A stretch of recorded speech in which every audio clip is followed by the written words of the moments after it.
Hello there, it's me, Brodie McLeod. Just woken up from a bit of a nap. The new injection's making me feel like shit. Pardon me for burping and spilling hot chocolate on my nice comfy hemp sweater. My mum died of cancer, right? It's really shit. And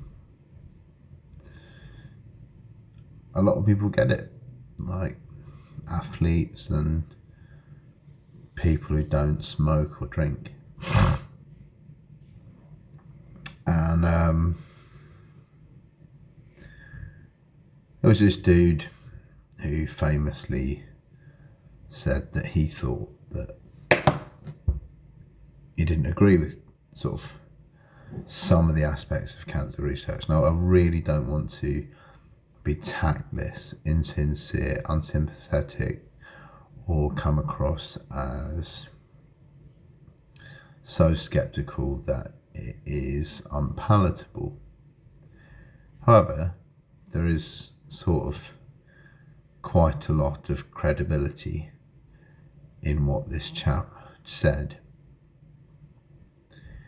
The implications are, quite serious, really, given the statistics which I've asked for to be provided in abundance. I haven't smoked fags for about, there's my fucking mug face. I haven't smoked fags, for about 5 months now, since I bought some backy. Just smoke these things instead. I'll buy like 7 or 8 a month. And that lasts me through the month. And I feel a lot better. And apparently it's not as bad as smoking, but anyway, I won't waste too much more of your time with my morose, sort of tired introduction to this video. I hope everyone's well, and maybe you'll enjoy hearing me read this shit, or maybe you'll just quit halfway through. Either way, whatever. Put my stupid glasses on. See, look how much more sexy and intelligent I look with my glasses on. It's amazing, isn't it?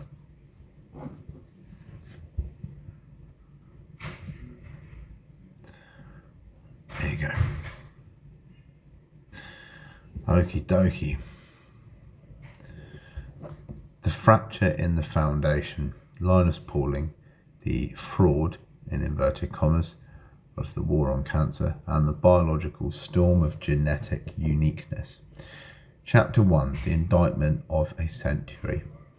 In the history of modern science, few accusations have carried as much weight or caused as much consternation as the charge levelled by Linus Pauling against the medical establishment in the latter half of the 20th century. Pauling was not merely a participant in the scientific enterprise, he was one of its titans, the only person in history to win 2 unshared Nobel Prizes, 1 in 54 for chemistry for decoding the nature of the chemical bond, and 62 Peace Prize for his crusade against nuclear weapons testing.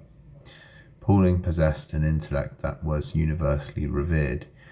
Yet, as the 1970s bled into the 80s, the father of molecular biology found himself ostracised, labelled as a crank, and engaged in a bitter, high-stakes war with the National Cancer Institute, the American Cancer Society, and the almighty Mayo Clinic.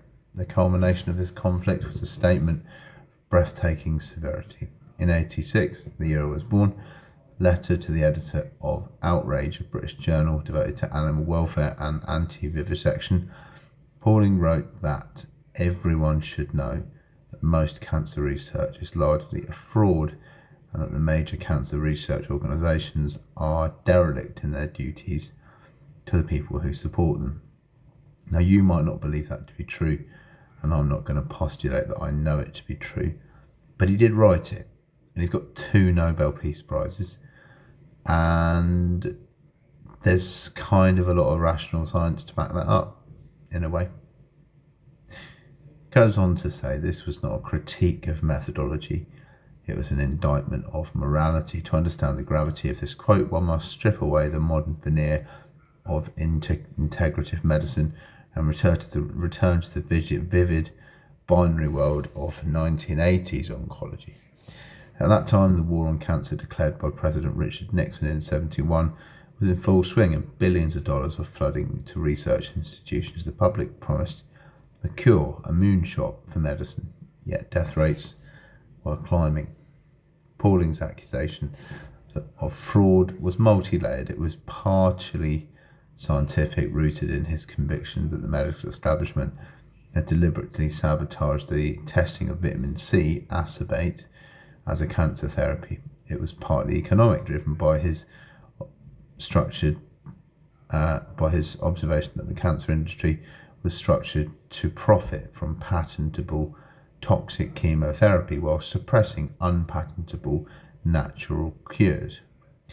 And it was partly political too, aligning with critics like Dr. Samuel Epstein, who argued that ACS was derelict in ignoring the environmental and industrial causes of cancer in favour of a blame the victim lifestyle narrative. However, viewing this controversy through the lens of history reveals a fourth dimension that Pauling himself only partially grasps: the biological reality of genetic uniqueness. Failure to cure cancer was not solely due to the fraud of the establishment, nor was it due to the suppression of a vitamin. It was due to the staggering, chaotic complexity of the cancer genome itself. His report serves as a forensic audit of Pauling's accusation. It explores the credibility of his claims, the scandalous history of the vitamin C trials, the political economy of the cancer establishment, and the modern revelation that every cancer is as unique as a fingerprint, a reality that makes the very concept of a universal cure the greatest myth of all. So, Chapter 2, The War Room, 1971 and the Promise of Victory. The moonshot mentality. To understand the bitterness of Pauling's latter years, one must appreciate the sweetness of the optimism that preceded it. The National Cancer Act of 1971 was born of a specific American hubris, the belief that any problem, no matter how complex, could be solved with sufficient engineering and capital. We'd split the atom, we'd landed on the moon. Curing cancer was viewed as the next logical step in the conquest of nature. Let me just check that notification, because if it's got someone's fucking name in it, then I don't know who that is.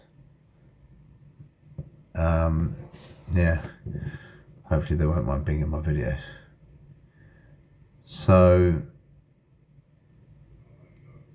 yeah, to understand the bitterness of Pauling's latter years, etc., etc., the belief that any problem, no matter how complex, could be solved with sufficient engineering and capital. We had split the atom, we'd landed on the moon. Curing cancer was viewed as the next logical step in the conquest of nature.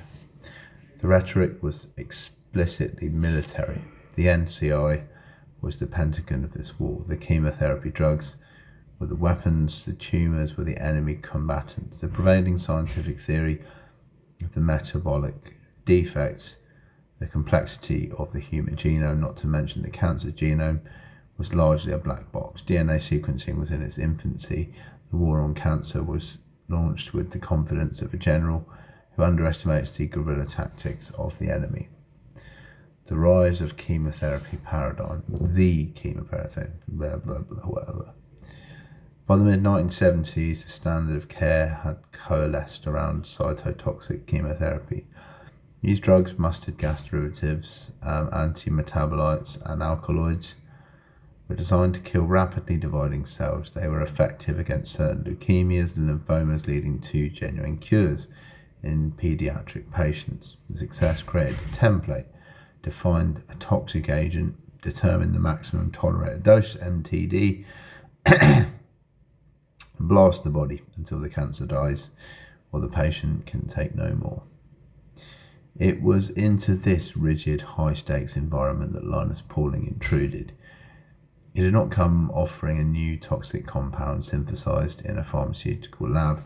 He came offering a simple white powder available by the kilo for pennies, found in oranges and lemons. He proposed that the solution to the most terrifying disease of the age was not a drug in the conventional sense, but a molecule essential for life, ascorbic acid, which, is just vitamin Z, basically. The orthomolecular challenge. So Pauling's concept of orthomolecular medicine posited that disease resulted from the imbalance in the body's natural substances. He argued that the optimal environment for cellular health required concentrations of vitamins far exceeding the tiny amounts needed to prevent deficiency diseases like scurvy. He might have been wrong there, but that's not the point. In 1976, him and his collaborator, some guy called Ewan, published a study that would ignite a firestorm. They treated 100 terminal cancer patients at the Vale of Leven Hospital in Scotland with 10 grams of vitamin C a day. Crucially, this was administered via IV, a needle, for roughly 10 days, followed by oral maintenance for the rest of the patient's life. And the results were spectacular. Vitamin C treated patients lived on average 4 times longer than a control group of 1,000 retrospectively matched patients from the same hospital. In a 78 follow-up, they reported that 22% of the vitamin C patients survived for more than a year, compared to a mere 0.4 of the controls. For Pauling, this was a breakthrough. A non-toxic, inexpensive therapy could extend life and improve quality of life for the untreatable. He expected the NCI to embrace the findings and launch immediate large-scale trials to confirm them. Instead, he was met with a wall of skepticism that would curdle into hostility. The establishment did not see a breakthrough. They saw a threat to the emerging order of oncology, he says. It says, who knows? Chapter 3, the vitamin C wars, the case study and fraud. The core of Pauling's accusation that cancer research was largely fraud cannot be separated from the specific saga of the Mayo Clinic trials. This scientific duel represents one of the most significant and arguably tragic misunderstandings in medical history. It serves as the primary evidence for Pauling's claim that the establishment was derelict in their duties. The Mayo Clinic rebuttals. So the medical community, led by the NCI, demanded replication of the Pauling-Cameron data. The retrospective nature of the Scottish study was criticised, arguing that the controls might have been sicker than the treatment group, biasing the results. It's pretty fair. Slight, isn't it, really? The gold standard was the prospective double-blind randomised controlled trial, RCT. The NCI commissioned the prestigious Mayo Clinic to conduct these trials, led by Dr. Charles Mortle, a heavyweight in oncology. First study published in the New England Journal of Medicine in 1979, and the second one in 1985 showed absolutely no benefit. So patients taking vitamin C died at the same rate as those taking a placebo, which does kind of make sense. If for modern educated folk, vitamin C is very good for you, but it's not going to save you from lung cancer, Probably not. Anyway, the headlines were definitive. Vitamin C worthless for cancer. The NCI withdrew funding for Pauling's Institute, and he was labelled a quack in the press. Door of vitamin C was slammed shut for 30 years. Now, he might have been full of shit. I'm not suggesting that he wasn't wrong in his assertion. But it goes on to read the fraud of administration intravenously versus oral. Pauling, however, was a chemist, not a clinician. He looked at the Mayo Clinic protocols and saw what he believed was a glaring, perhaps intentional error.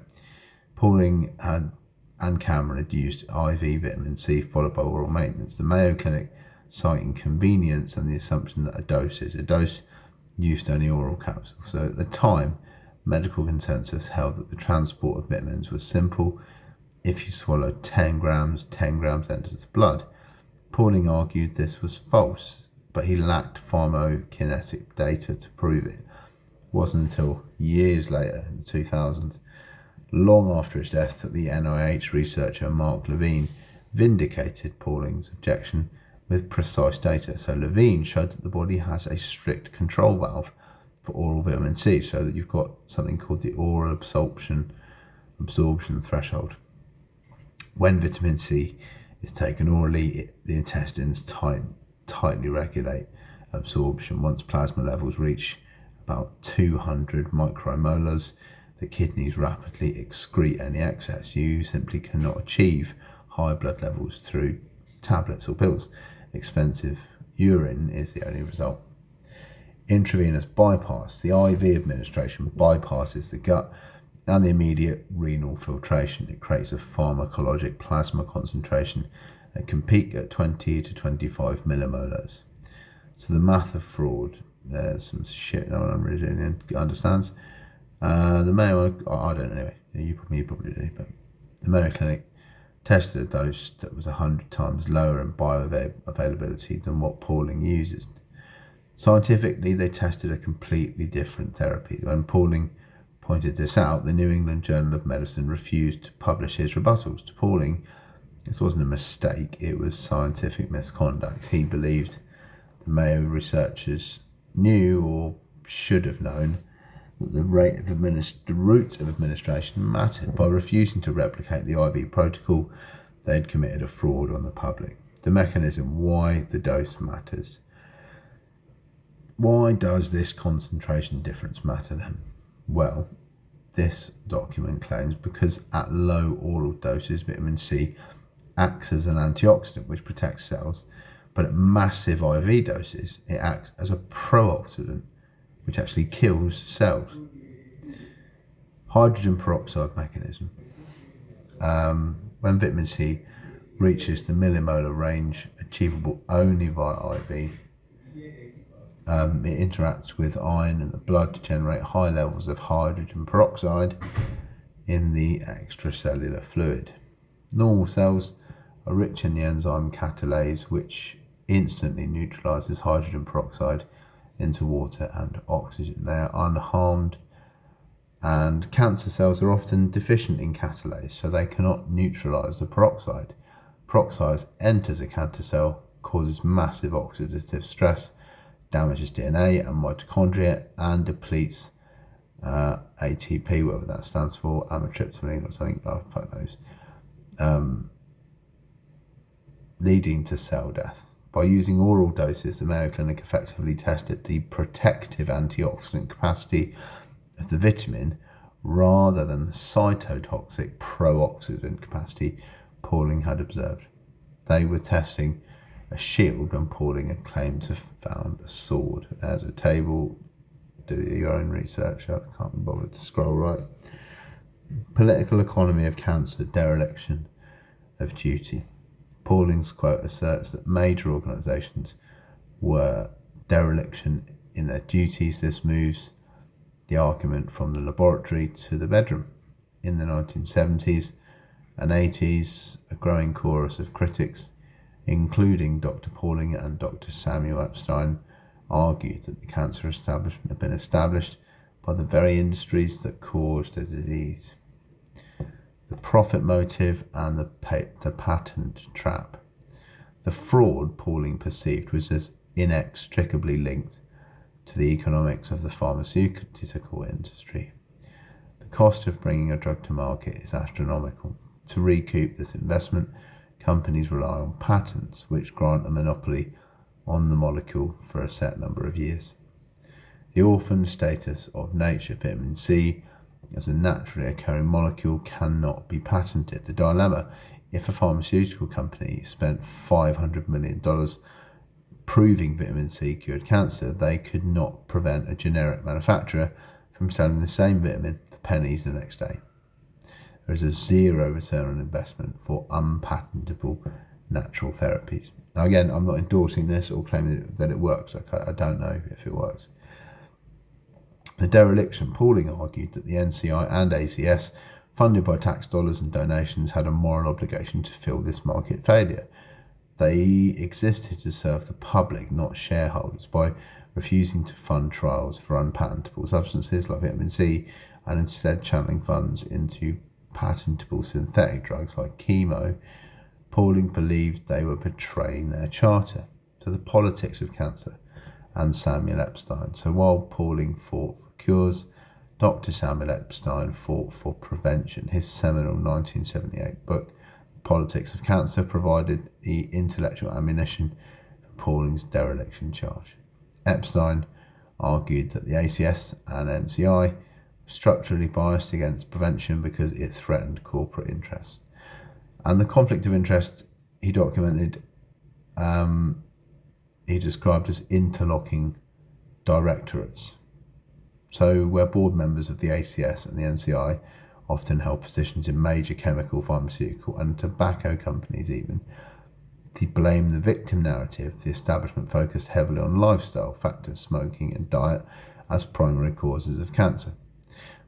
And whilst that's true, Epstein argued this emphasis conveniently obscured the role of involuntary exposures to industrial carcinogens, so things like pesticides, benzenes, asbestos and food additives. The prevention void in 86, the British Cancer Control Society, treating disease is enormously profitable. Preventing disease is not. The critics argued that the cancer industry needed cancer to exist, a true focus on prevention. Regulating industrial output would hurt the chemical industry's bottom line. The fraud of silence. Critics pointed to the ACS's sluggishness in condemning certain industrial toxins compared to their favour against smoking. So Pauling and Epstein, ignoring the environmental roots of the epidemic, was while soliciting donations for a cure that essentially amounted to more profitable drugs, constituted a moral fraud. So vivisection and the animal rights context. So it's crucial to note the context of Pauling's 1986 quote. It appeared in Outrage, a journal dedicated to animal rights. Pauling, alongside his scientific critiques, was aligning himself with the anti-vivisection movement. He argued that most cancer research relied on animal models, mice actually, that were poor predicators of human response. The mousetrap. Curing cancer in a mouse is easy, we've done it thousands of times, but these cures rarely translate to humans. Pauling argued that the obsession with animal models was a waste of resources, a fraud, and that funds should be redirected to clinical prevention and human-centric observational studies. Chapter 5, The Biological Reality, Why We Failed. If Pauling's accusations of economic bias, methodological rigidity, were the prosecution in the trial of cancer establishment, the defence relies on a witness that did not fully exist in 1986, which is genomic biology. The reason we've not cured cancer is not solely because of patients or corruption. It's because cancer is infinitely more complex than Pauling, Nixon, or the NCI ever imagined. The war on cancer failed to deliver a decisive victory because it was fighting a monolith when in reality it's fighting a hydra. So the fingerprint analogy, I put this in my prompts, about genetic uniqueness. It's often overlooked. It's kind of obvious if you think about it, but cancer is genetically programmed into all of us. Just like our faces and our hands and our fucking feet and our bodies are all different shapes and our personalities and our brains are different. The way that our genetically reproduced cancer cells, when they're, whatever it is, aerobically or anaerobically respiring, has its own kind of opinions and behaviours, if you like, as well. So the most profound discovery of modern oncology is the tumour heterogeneity. The term lung cancer is a linguistic fiction. It implies a single disease state. In reality, lung cancer is an umbrella term for hundreds of genetically distinct diseases. The fingerprint concept. Just as no two humans possess the same fingerprint, no two cancers are genetically identical. Intratumour heterogeneity, whatever that says. If you sequence the DNA of two patients with stage 4 adenocarcinoma, adeno, that's what my mum died of the lung, you might find that patient A's tumour is driven by a mutation in the EGFR gene. My mum had that test, that stands for epidermal growth factor response, while patient B's is driven by a translocation in the ALK gene. The implication, a drug that targets the EGFR, like Get Fit, Your Knob, whatever.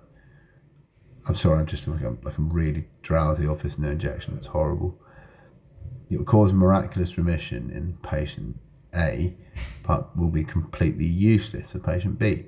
Pauling's dream of a universal cure like vitamin C shattered against this rock of genetic diversity.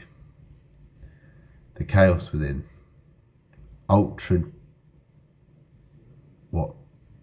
Intratumoral heterogeneity. Heterogeneity. The complexity goes deeper. A single tumour is not a uniform ball of identical cells. It's a chaotic ecosystem, a bit like a bag of marbles of different colours. The clonal evolution. As a tumour grows, its cells mutate, right? So one cell gains a mutation that makes it grow faster, clone A. Another cell gains a mutation that allows it to survive low oxygen, clone B. Another gains a mutation that makes it resistant to chemotherapy, for example. We'll call that clone C. So the spatial heterogeneity biopsy taken from the left side of the tumour might show a genetic profile completely different from a biopsy from the right side. The failure of the sledgehammer. In Pauling's day, chemotherapy was a sledgehammer. It killed all rapidly dividing cells. It's created a Darwinian selection pressure treatment. If you administer chemo, it kills 99% of the cells, clone A and clone B.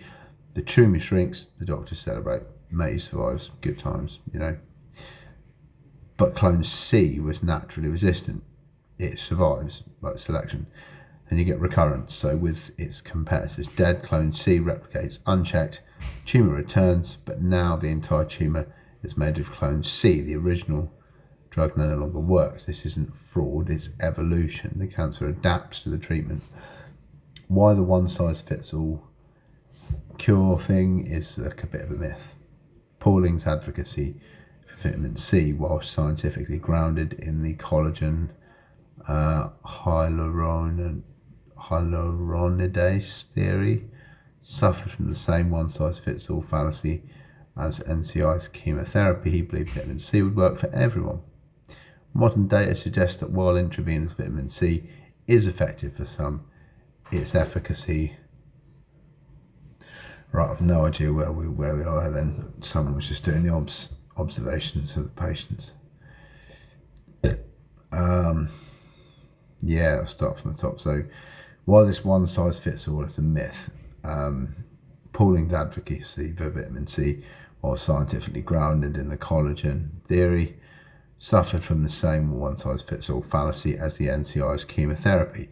He believed vitamin C would work for everyone. Modern data suggests that while IV vitamin C is effective for some, its efficacy likely depends on specific biomarkers. For example, the presence of specific transporters or the baseline catalase levels of the tumour. By claiming a universal cure, Pauling may have oversimplified the biological storm he was trying to quell. Chapter 6. The Modern Landscape 2025. 40 years after Pauling's explosive letter, where do we stand? Has the fraud been corrected? Has the dereliction been addressed? The data from 2025 paints a picture of a field that's learned hard lessons, achieved partial victories, and yet remains trapped in the economic cycles Pauling condemned. The statistical reality of progress, not victory. The narrative of failure is statistically incorrect, but the narrative of cure is also equally false, if that makes sense. We've turned cancer from a death sentence into a chronic disease for many. So there's been a mortality decline since 91. The overall cancer death rate in the US has dropped by 34%. This translates to over 4.5 million lives saved. Survival rates, the 5-year relative survival rate for all cancers combined has risen by 39%, which is really good. Yeah, from the 60s, where it was 69% in 2025. 5-year survival rate for various cancers there. For a patient with thyroid cancer, the war is won. For a patient with pancreatic cancer, Pauling's despair remains as relevant today as it was in 86. Financial toxicity. Pauling's prophecy realised. Pauling warned that the profit motive would distort care. Today, financial toxicity is a recognised side effect of cancer treatment. The cost of survival, the total medical cost of cancer in the UK, hit 208.9 billion in 2020. New targeted therapies often cost over 100 grand a year, and patients pay 16.2 billion annually out of pocket. Bankruptcy rates among cancer patients are significantly higher than the general population. I mean, bollocks to Obamacare, isn't it, really? But the system prioritises high-cost patentable interventions, while these drugs like sort of CAR T-cell therapy or checkpoint inhibitors are scientific miracles. They're inaccessible to many, globally validating Pauling's fear that medicine would become a servant of commerce rather than humanity. The renaissance of vitamin C. Perhaps the greatest vindication for Pauling is the quiet renaissance of vitamin C following Mark Levine's NIH discoveries about pharmacokinetics. I don't really know what that word means. Clinical trials have resumed. So you've got integrative oncology. High-dose IV vitamin C is now widely used in integrative oncology centres. It's not a solo cure, but as an adjunct and enhancer. Current findings suggest it reduces the toxicity chemotherapy, improving quality of life, and creates synergy with radiation, sensitizing tumour cells to oxidative damage while protecting normal tissue. The fraud of the Mayo Clinic trials has been acknowledged by many researchers, if not by the institution themselves. The scientific record has been corrected. The route of administration matters. Precision medicine, the end of one size fits all. We've moved from the war on cancer military metaphor to precision oncology engineering metaphor. So liquid biopsies. We can now detect circulating tumour DNA, ctDNA, don't ask me, in the blood, identifying the specific mutations driving a patient's cancer without invasive surgery. Targeted therapy. Instead of chemo, patients receive drugs like osimertinib for EGFR and lung cancer, or immunotherapies like Keytruda that unmask cancer cells to the immune system. This approach respects the genetic uniqueness Pauling missed. It acknowledges that because every cancer is unique, every treatment must be unique. Chapter 7, conclusion, the legacy of the acquisition. Everyone should know that most cancer research is largely a fraud. Linus Pauling's statement was a hammer blow delivered by a man who felt the scientific method had been betrayed by the institution sworn to uphold it. Was he right? Well, on the count of methodological fraud, guilty. The Mayo Clinic's refusal to replicate Pauling's IV protocol and the subsequent suppression of IV vitamin C research for decades based on flawed oral data represents a significant failure of scientific integrity. It delayed the understanding of a potentially viable non-toxic adjunctive therapy. On the count of dereliction of duty, partially guilty. The cancer establishment did focus on excessively on treatment over prevention and was and remains heavily influenced by the profit motives of the pharmaceutical industry. The neglect of environmental factors and unpatentable therapies remains a systemic flaw in a lot of people's opinion, and obviously in the research that this app's just done for me. On the count of the universal cure, innocent by reason of complexity, Pauling was wrong, ultimately, to imply that a simple cure was being hidden. The reason we've not killed cancer is not because of a conspiracy, but because cancer is an evolutionary masterpiece. The biological reality of genetic uniqueness and tumour heterogeneity